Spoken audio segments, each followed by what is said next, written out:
The defense just wrapped up. It's gone to lunch. But before that, as you point out, Trump was able to make a statement. The judge said to him, I will allow you a few minutes if you will focus on the facts and not go outside. Hearing, Trump said the financial statements are perfect.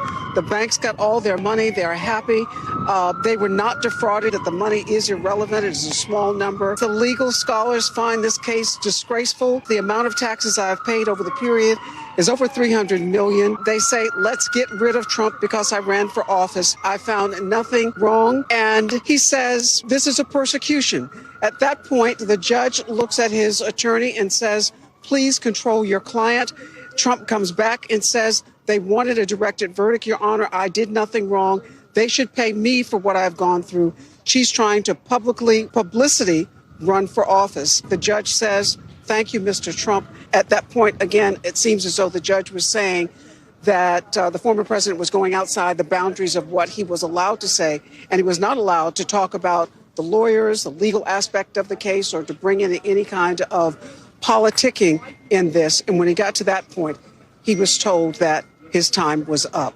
Vicki? Rahima, there's so much at stake here, right? They're talking about this more than $300 million fine that the attorney general is seeking, as well as the ability to ban Mr. Trump from having any real estate business here. Walk us through all of the things that are at stake in this case. And when do we expect the judge to rule? Well, yeah, we expect the judge to rule. He said don't expect it today, but before the end of the month. And what's at stake is the very heart of what defines Donald Trump, and that is his real estate industry in this city where he is born in this city, a resident of New York City for most of his life. And now the very thing that he launched his career on, that is the real estate business, is at stake. The prosecution is asking for a $370 million fine and disgorgement if he doesn't have that cash on hand. That would mean he would have to sell some properties in order to satisfy the judgment. In addition, you think about it, this is his identity. So there is reason why he came into this court. There is a reason that he would want to testify to make his case that he should not be, as he calls it, punished for doing what he calls a lawful business. But the judge has already found that he was liable in the commission of fraud in the way that he conducted his business in the real estate industry. Vicki? Let's remember that before I walked into court, we had already lost. That was clear with his motion for summary judgment. Before witnesses, before experts. And do I think any of it mattered? I certainly hope so. But for anybody that was been in the courtroom for the last 11 weeks, you heard that there was not one fact against President Trump. There was not one piece of paper that showed anyone committed fraud. And don't forget that Section 6312, a consumer fraud statute, has been wrongfully used against my client, innocent defendants, the organization, and every employee of the Trump organization, which has single-handedly changed the New York skyline, including the building we are in today.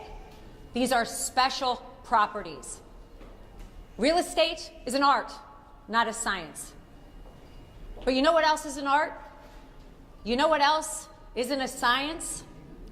Political motivated individuals. She's using this to paint a canvas that Donald Trump is a fraudster because they can't beat him in the polls. They can't beat him in the polls, so she ran on Trump because that was the only way she could win. And now today, after 11 weeks, after 3 years, we have concluded that he indeed committed no wrong. The Trump organization committed no wrong. Thank you very much. Yeah, we've gone through years with this person. She's a political hack, the Attorney General. The judge is obviously extremely friendly with the group, and we'll see what happens. I think maybe he may surprise people on a positive side. We'll have to see what happens exactly. But we've proven this case so conclusively. We've asked for directed verdict many times. They don't have any facts. They don't have any evidence against us. Millions and millions of pages, years of litigation, and all politically motivated. The anger, she's got serious Trump derangement syndrome. There's no question about it. Letitia James, the corrupt Attorney General of New York. So we've proven our case. There's not one witness against us other than one person who is a deranged. He's got a lot of problems. He's a man who's been convicted of lying. He's a felon, convicted felon, and not a good person, but that's their only witness, and he's now crashed and burned. They have no witnesses. And by the way, that witness took back everything that he said. He took back everything he said in court, took it all back. So they have no case. It's a shame that a thing like this is able to happen. Paid over $300 million of taxes over the last number of years, $300 million. But we won in the Court of Appeals. That's the boss of this judge. He has to know that. And it was a conclusive victory, statute of limitations and other things. And that case has already been won. But it's a shame to have to have gone through this for years and years and years. And now we'll see if we're going to get an honest verdict. We didn't have a jury. We had no rights to a jury. It's a statute that's never been used before for a purpose like this. This is a statute that's a consumer fraud statute, never been used for anything like this before.